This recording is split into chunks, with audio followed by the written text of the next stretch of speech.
Welcome to Digital Momentum. I'm Mike Ryan, Head of Retail Insights at Smarter E-commerce. This show offers conversational interviews with leaders in digital marketing, digital transformation, and e-commerce growth. So thank you for joining us today for our panel discussion of Black Friday, Cyber Monday, and the Q4 holiday season in general within an e-commerce context. We're going to talk today about some themes, including price and promotion, and the role of data science and artificial intelligence in your e-commerce setups for the holidays. And we're joined today by Ralph Meyer. He's a product manager with a specialization in pricing technology, pricing insights, dynamic repricing, pricing strategy. So thank you, Ralph, for joining us. Thanks for having me. Absolutely. We're also joined today by Stefan Stopper. Stefan is a client lead working with some of our largest clients on their strategy, their channel strategy, how they approach their marketing mix, allocating budget, what kind of projects they work on. Thanks for joining us, Stefan. Thanks for having me. And last but not least, we're joined by Catherine Monroe. Catherine is a data scientist with a specialization in natural language processing. And Catherine's been quite busy lately on a variety of projects, including editing a textbook, a data science handbook, a LinkedIn learning course, also as a TEDx moderator, and finally, she's super active in the Women in AI community. So thanks, Catherine, for joining us. Yeah, it's a pleasure. So getting into today's topic, Stefan, I want to start with you. Google's motto for this holiday season is capture the comeback. They're referring here to a return of in-person celebrations and also in-store shopping to prepare for those celebrations. So, Stefan, what do you think are the implications of that return that Google's expecting, that return to stores and offline activity for e-commerce brands and retailers? Yeah, what I've seen is that many people did their forecasting based on the numbers of last year, and last year, as everyone knows, was a really special year. There was a almost 100% shift towards online, and what we see this year is that there's, of course, a natural shift again to shopping in store. And keeping exactly this in mind is crucial. And I know it's tough to predict because no one really knows how to forecast online and offline sales right now. And that's the biggest challenge I see currently with many of our clients or my clients. And what's important there is don't only look at 2020 numbers, look at 2019 as well, how it was before COVID, and expect that this year's sales will be strong again online, but offline as well. So there will be people who bought naturally offline in 2019, learned how it works online during the whole COVID situation, and still might stick to online, which means offline will be back, of course, but online should be definitely bigger than it was 2019. But it's crucial that you don't only forecast for online sales, but offline sales as well. And yeah, what's important from a Google or advertising perspective, of course, is that you have the basics in place. Google is offering some campaign types that really drive offline sales as well, like local campaigns, local inventory ads on Google Shopping. And you should make sure to really focus on what's important to you. If you think offline sales are more important because conversion rates are higher when people go offline in store, try to shift people towards your offline business.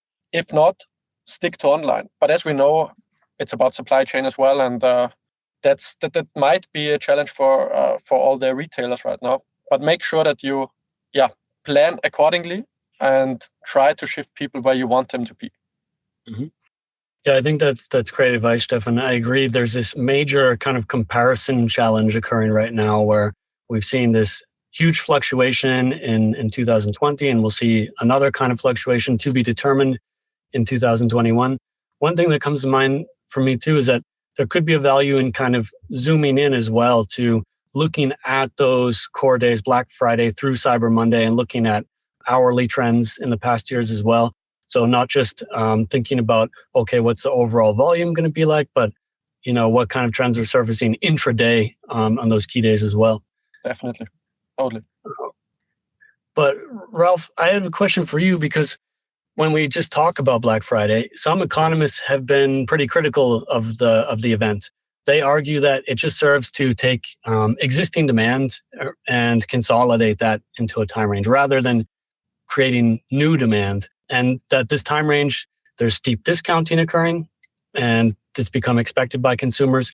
And there are also, Stefan just hinted at as well, some logistical challenges arising, which can further damage profits due to just that crunch that occurs. So what's your take on that? Yeah, that's a very interesting question. I think it nicely ties back also to what Stefan just said, where it's really hard to predict what demand is actually going to look like across your various channels. Like given the pre-COVID, post-COVID situation, are you expecting like the same demand overall, and it's just going to shift from online to offline to online, or vice versa?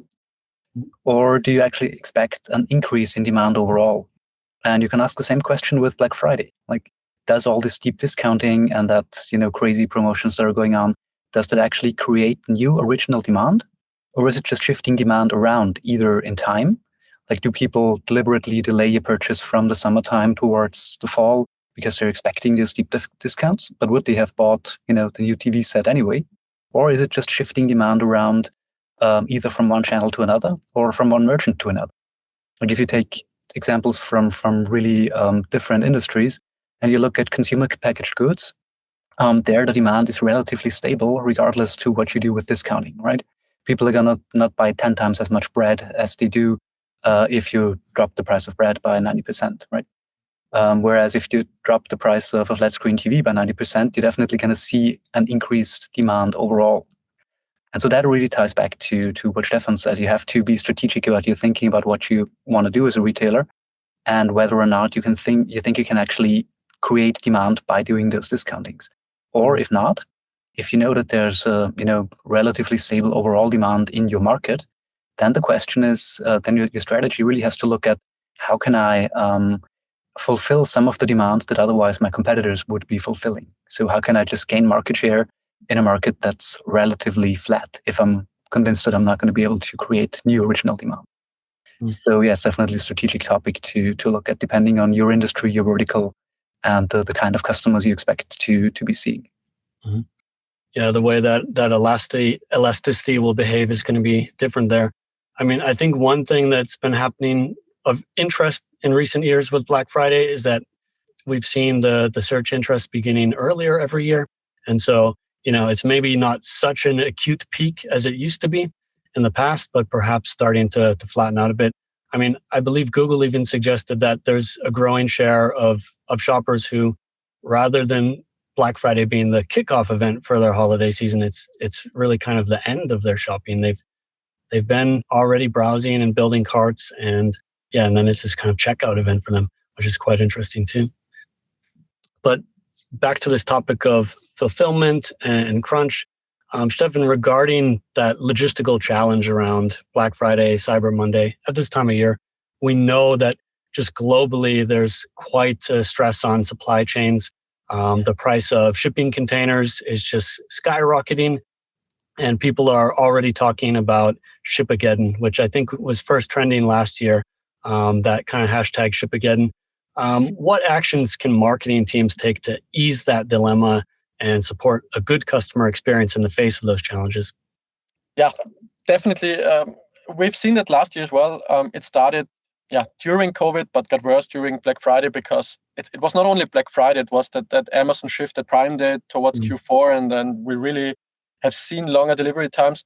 And as you've said, the price of shipping containers really skyrocketed this year along with transit times. And UPS mentioned that they won't be able to ship all the packages they have to ship during peak season. But as far as I know, they even said that they're going to increase the limits of possibilities they have right now. But from a marketing perspective, I think it's crucial to be transparent. We've seen that last year when people put banner on the website saying that delivery times will be longer, or even from a really Google Ads perspective, adjusting delivery times in Google Shopping or communicating the issue in Google Ads. Because I think people will be thankful for your transparency instead of just saying delivery time 1-2 days and then you receive your package in a week or two. Because I think if you're transparent, people will accept it, people will understand it.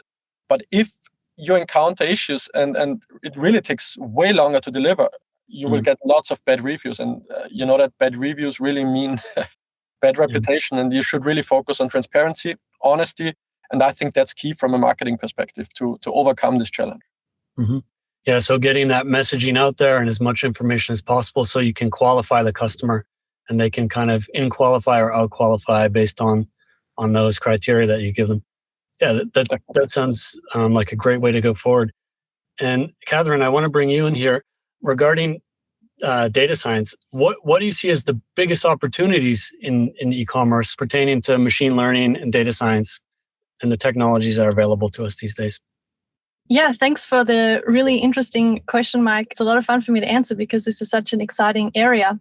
So I will start though with a little bit of a caveat, which is that machine learning projects and big data science projects, they take a lot of time to develop if you do want to do them right. And of course, you do want to do them right.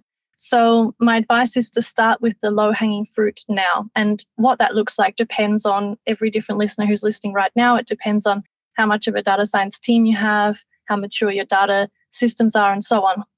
But choose something that's low-hanging for you, but at the same time, make sure that you are capturing high-quality data as high as possible so that you can start thinking about more ambitious projects in 2022.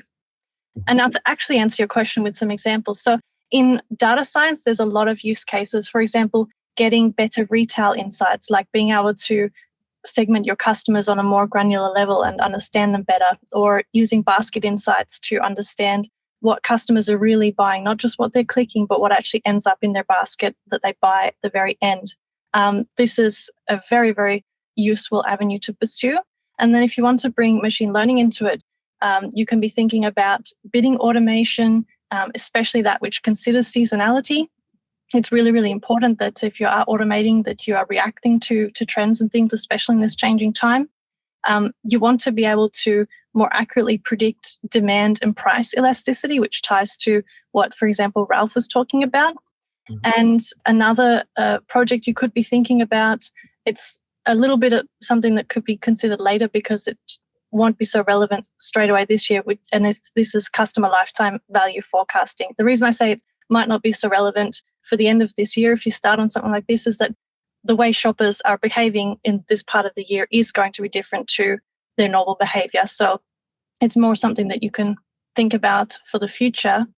And finally, because my domain is natural language processing, this is what really excites me.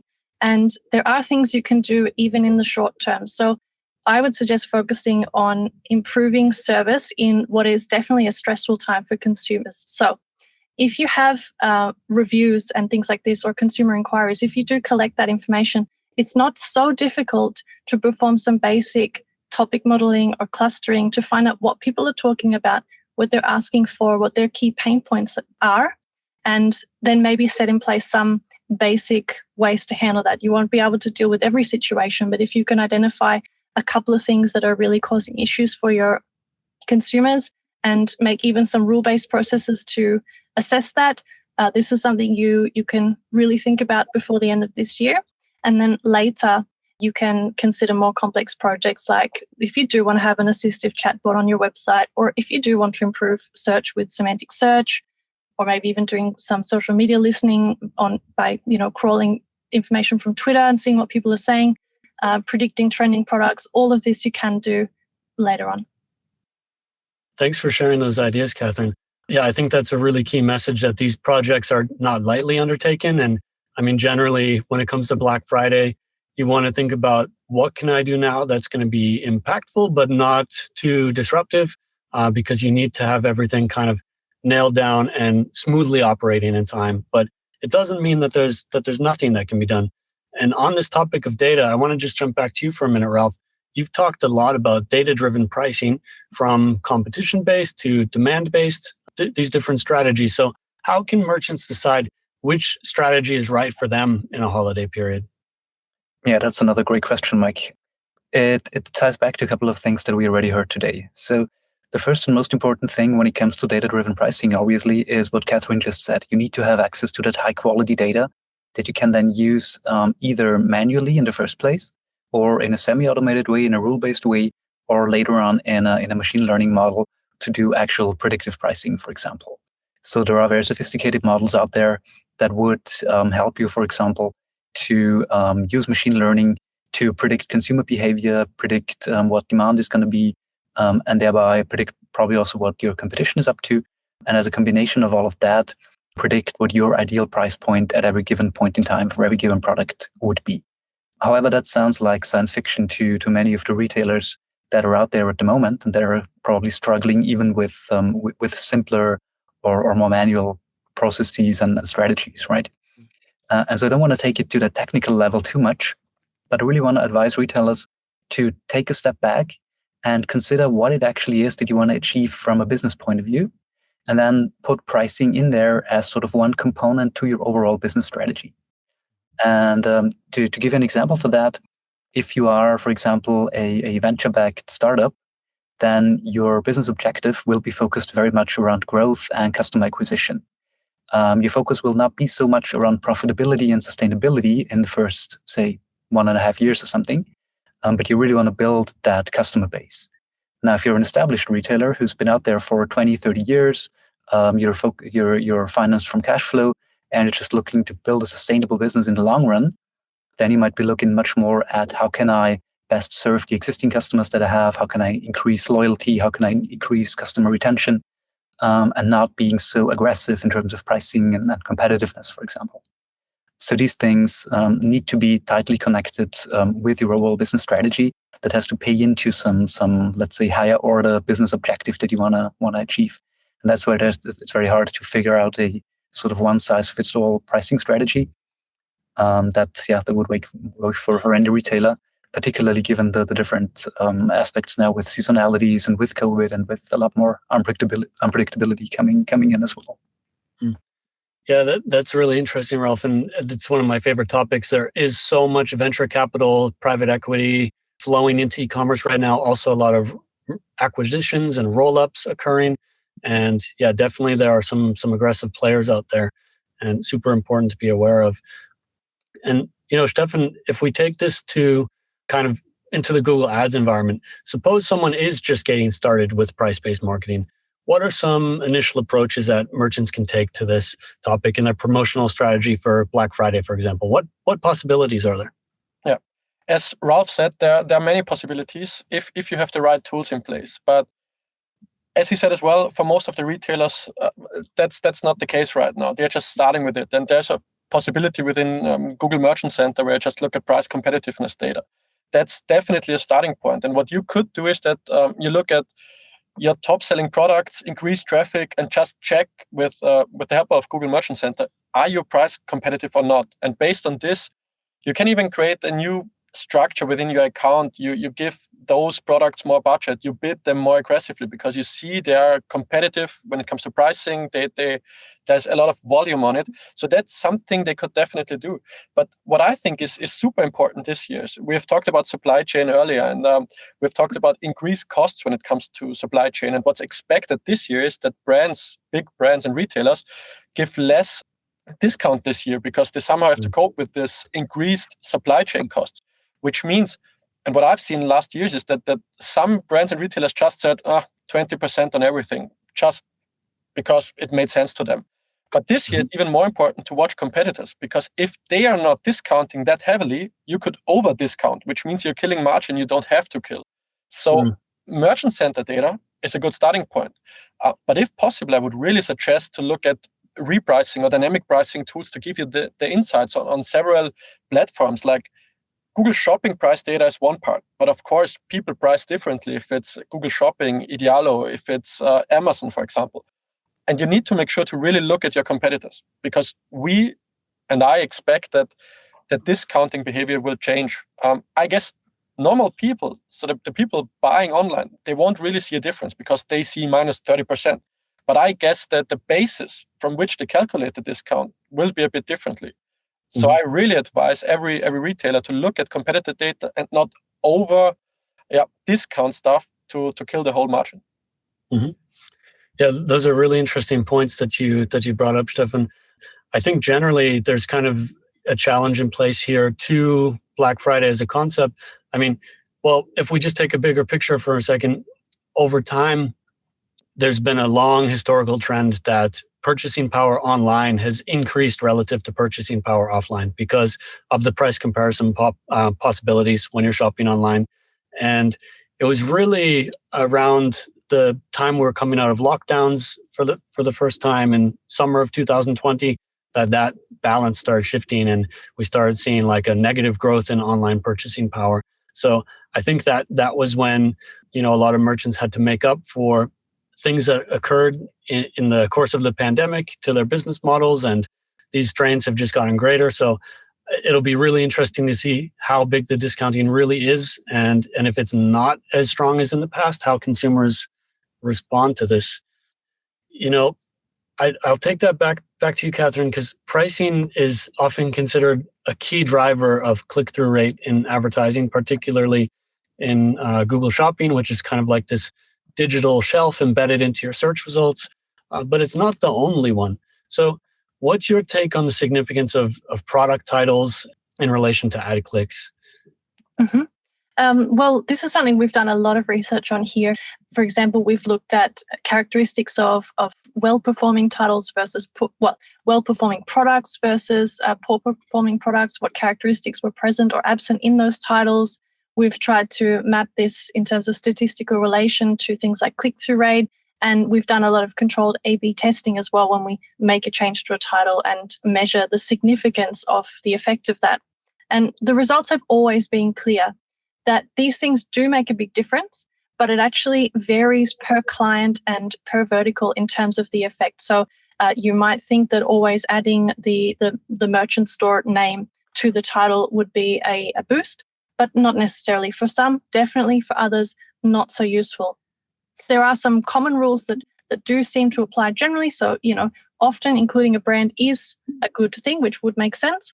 But again, it's never 100%. So you really do need to experiment and make sure that your testing is accurate and is rigorously set up and so on. And the same even applies if you want to extend this to things like microcopy, which is something that's overlooked, but it's really important.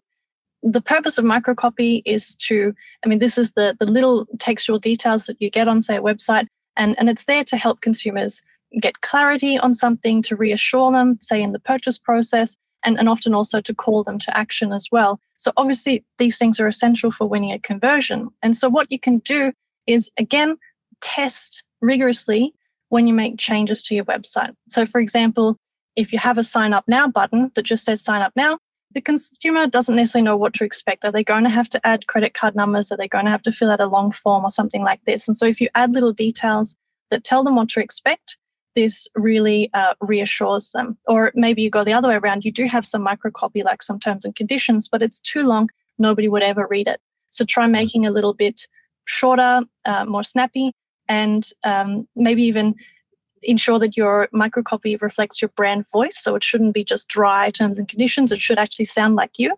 And then make sure that you're testing that properly, because all of these can have a big impact in pushing somebody through to a sale that they're also really happy with, that they will recommend to others, and so on. Yeah, so definitely that test and learn mindset, and similar to what Stefan was saying earlier, having really kind of a open and on-brand communication. I've also got a related question.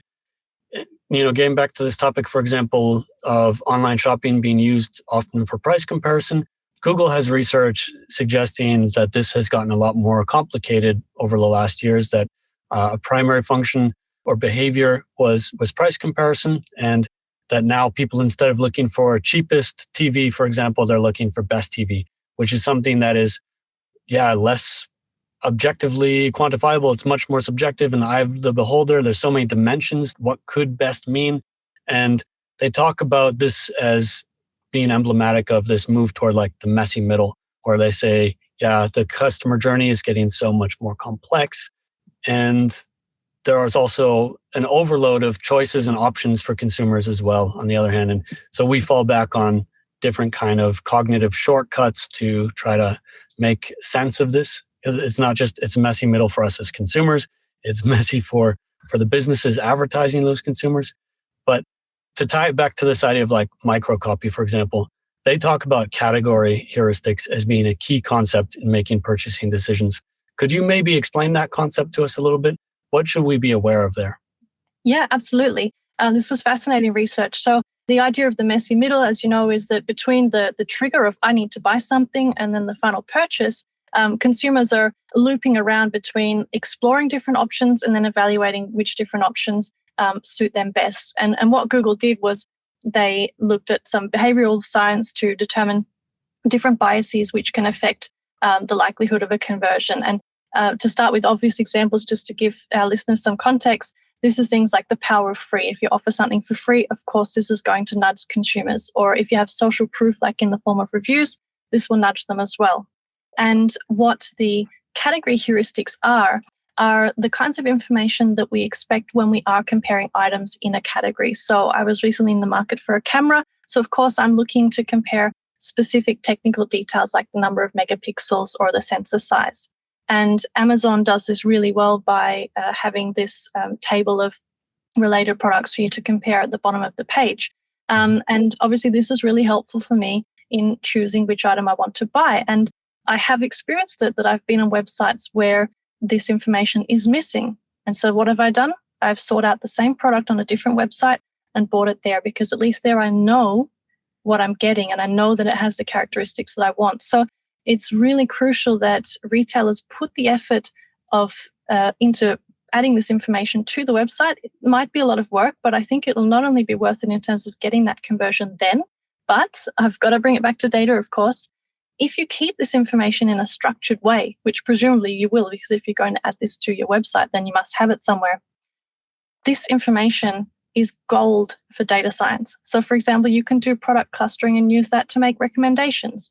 Or you can even think about generating ad copy and product copy automatically, or using this for text ad automation. So it's really worth it to include these category heuristics in many different ways. Yeah, thanks for sharing the value of that. I think it's so important. There's so many use cases and benefits for the customer, which will of course benefit your conversion rate or match rate, and benefits for the company too. I kind of want to wrap it up with a question for all of you. Maybe Ralph, we'll start with you. What's a key action you think that e-commerce and digital marketing teams should be taking right now to get ready for the holiday peak? Yeah, that's a great question given the time of the year that we're already in, right? Yeah. And I think my answer has to be twofold after what we discussed today. I think the first advice that is very much in line with what Catherine just talked about is, if you're not doing it already, then make sure that you're collecting as much data as you possibly can, within reason, of course, about customer journeys, about your products, about competition, to make sure that you build out this solid base of data that you can later, for example, train machine learning models on, or just do simple statistical research or even anecdotal research and look at which products were bought most frequently, on Black Friday in the morning versus in the afternoon. So start collecting all the data that you can if you're not doing that right now, knowing that you will need that data at some point later on, and that it's going to be gold, as Catherine said. And the second, probably more tactical thing that might even help you for this holiday season is to take a moment to reconsider what, as a retailer, as a brand, what's your competitive advantage? Where do you think is your strong point? Is it in fulfillment? Is it in price? Is it in customer service? Where is actually your differentiation to your competition? And then try to shape a marketing and pricing and product strategy for the holiday season that fits to that. So if you're strong on price because you have, for example, because you're buying in bulk and you get good prices from your wholesaler, make use of that. If you don't have that strength, then probably going for price competitiveness is not that great of an idea. Maybe you should focus more on retention, loyalty, things like that. So really looking at taking this more strategic view of your business and looking at where are your strengths and how can you leverage them, as to not fight any battles that you're not going to win anyway. That would be my tactical advice for not only this holiday season but in general. Well, thanks for sharing that advice, Ralph. And Stefan, can I ask you the same question? What's a key action you think that e-commerce and digital marketing teams should be taking right now to prepare for Black Friday? Fully agree with what Ralph said about data, but not. So I'm focusing on marketing data right now. So what I'm thinking of, we should make use of the data we can get, because during Black Friday, it's increased overall traffic, increased buyers, even new clients, new customers are on your website. And you should make sure that you have tracking set up correctly. You should gather them in remarketing lists and use them over and over again, but not only marketing when it comes to, I don't know, banners or videos, but you should make sure that you use the data you get in the best possible way with, email marketing automation and stuff like this. And you should make sure to prepare your sellers for the sale that's coming up. So, for example, 1 week prior Black Friday or 2 weeks even, put a banner on the website and say biggest sale coming up, whatever, and let people register via email, which means all new clients, new customers coming to the website and seeing this banner will, and if they're willing to buy anyways, will sign up for this. And you, even if they're not buying at the end, because maybe there's a competitor having better prices or stuff like this, you have the data, you have the email addresses, and you can remarket them with emails and banners and whatsoever. So make sure to prepare your website from a data perspective to use it afterwards. But also when it comes to your servers, make sure your servers are able to stand the increased traffic. I've seen a couple of clients last year who had some issues with their servers and were not able to be fully up and running 24/7 during Black Friday week. So make sure your servers are able to do that. And on the other hand, plan your stock levels best possible way. So make sure to find out what's going to be a huge bestseller this year and make sure that your stock levels are ready for that. Because one of the most annoying things for customers is if there are too many stockouts or just sizes that no one, most of the people don't really need, like XXL or something like this. So make sure products are available. And the sizes topic is an important one as well, because if you're advertising on, I don't know, Google Shopping, and you only have XXL or something in stock, and you still advertise it and waste hundreds of euros and no one really buys, it's a major issue, and you could spend your marketing budget in a better way. So that's the kind of advice I would give to retailers. Yeah, definitely. I really like that idea of thinking about retention from the start, kind of unifying this acquisition and retention topic so that it's customer capture. There'll be this volume. Let's capture that volume. So it's not just one and done or, see you now and never again, but that we can actually, build some new volume out of there. I really like that. And one more thing, Mike, Sure.